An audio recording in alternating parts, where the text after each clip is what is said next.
നമസ്കാരം. കഴിഞ്ഞ ആഴ്ച സോഷ്യൽ മീഡിയയിലെ സംസാരം സമാധിയെക്കുറിച്ചായിരുന്നു. നെയ്യാറ്റിൻകരയിലെ ഗോപൻ സ്വാമിയുടെ സമാധിയും തുടർന്നുണ്ടായ വിവാദങ്ങളും ഒന്നും ആരും മറന്നു കാണില്ല. വീട്ടുകാർ രഹസ്യമായി സമാധി ഇരുത്തിയതിന് പിന്നാലെയാണ് വിവാദങ്ങൾ തുടങ്ങിയത്. ഒടുവിൽ വിഷയത്തിൽ കേരള പോലീസും ജില്ലാ ഭരണകൂടവും ഇടപെട്ടു. സമാധി പീഠം പൊളിച്ച് ഗോപൻ സ്വാമിയുടെ മൃതദേഹം പോസ്റ്റ്മോർട്ടം ചെയ്തു.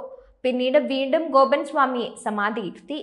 കാവുവിളാകത്തെ കൈലാസനാഥ ക്ഷേത്രത്തിന് സമീപത്തൊരുക്കിയ സമാധി പീഠത്തിലാണ് സന്യാസിമാരുടെയും ഹൈന്ദവ സംഘടന പ്രതിനിധികളുടെയും നേതൃത്വത്തിൽ സമാധിയിരുത്തിയത്. ക്ഷേത്രത്തിലെ പൂജാരി കൂടിയായ മകൻ രാജസേനനാണ് പൂജാ കർമ്മങ്ങൾ ചെയ്യുന്നത്. തന്റെ അച്ഛൻ ഗോപൻ സ്വാമി അല്ലെന്നും ദൈവമാണ് എന്നുമാണ് മകൻ രാജസേനൻ ഇപ്പോൾ പറയുന്നത്. ദൈവത്തെ കാണാൻ ഒരുപാട് തീർത്ഥാടകർ എത്തുന്നുണ്ട് എന്നാണ് മകൻ പറഞ്ഞത്. തന്റെ അച്ഛൻ ആരാണെന്ന് ലോകം അറിയണം, സമാധി ഇരുത്തണമെന്ന് അച്ഛൻ പറഞ്ഞു. അങ്ങനെ ചെയ്തതുകൊണ്ട് മാത്രമാണ് അച്ഛനെ ലോകം അറിഞ്ഞത്. ഒരുപാട് തീർത്ഥാടകർ ഇവിടെ എത്തുന്നുണ്ട്, ദൂരസ്ഥലങ്ങളിൽ നിന്നും എത്തുകയാണ്.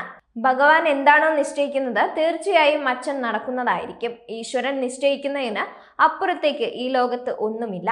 എല്ലാ ജാതിമത വിഭാഗങ്ങളും ഈശ്വരനെ തൊഴാൻ ഇവിടെ എത്തുന്നതായി രാജസേനൻ പറയുന്നുണ്ട്. എന്നാൽ മകൻ പറയുന്നത് പോലെ സമാധി കാണാൻ ആരും ഇവിടേക്ക് എത്തുന്നില്ല എന്നാണ് വിവരം. ഒരു സ്വകാര്യ ചാനലിന്റെ പ്രതിനിധി മണിക്കൂറുകളോളം അവിടെ ചിലവഴിച്ചെങ്കിലും ആരും ഇവിടേക്ക് എത്തിയതായി കണ്ടില്ലെന്നാണ് വിവരം.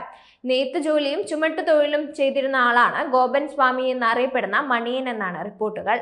ആദ്യം താമസിച്ചിരുന്നത് അതിയന്നൂർ കാവുവിളാകത്ത് പ്ലാവിളയിലായിരുന്നു. ഗോപൻ സ്വാമി ജീവിതം ആരംഭിച്ചത് നെയ്ത്ത് തൊഴിലാളിയായിട്ടാണ്, പിന്നീട് ചുമട്ടുതൊഴിലാളിയുമായി. ഇവിടെ നിന്നും പിന്നീട് ആറാലുമൂട്ടിലേക്ക് കുടുംബത്തിനൊപ്പം താമസം മാറി. ഇവിടെ ചുമട്ട് തൊഴിലാളിയായിരുന്നു. പിന്നീട് മണിയൻ ആത്മീയ വഴികളിലേക്ക് മാറിയെന്നും പിന്നാലെ ഗോപൻ സ്വാമി എന്ന പേര് സ്വീകരിച്ചെന്നും പറയുന്നുണ്ട്.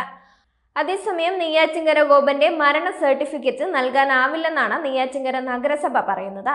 അന്വേഷണം പൂർത്തിയായ ശേഷം മരണ സർട്ടിഫിക്കറ്റിന്റെ കാര്യം പരിഗണിക്കാമെന്നാണ് നഗരസഭയുടെ നിലപാട്. മരണ സർട്ടിഫിക്കറ്റ് ആവശ്യപ്പെട്ട് മകൻ സമർപ്പിച്ച അപേക്ഷയ്ക്കാണ് മറുപടി ലഭിച്ചത്.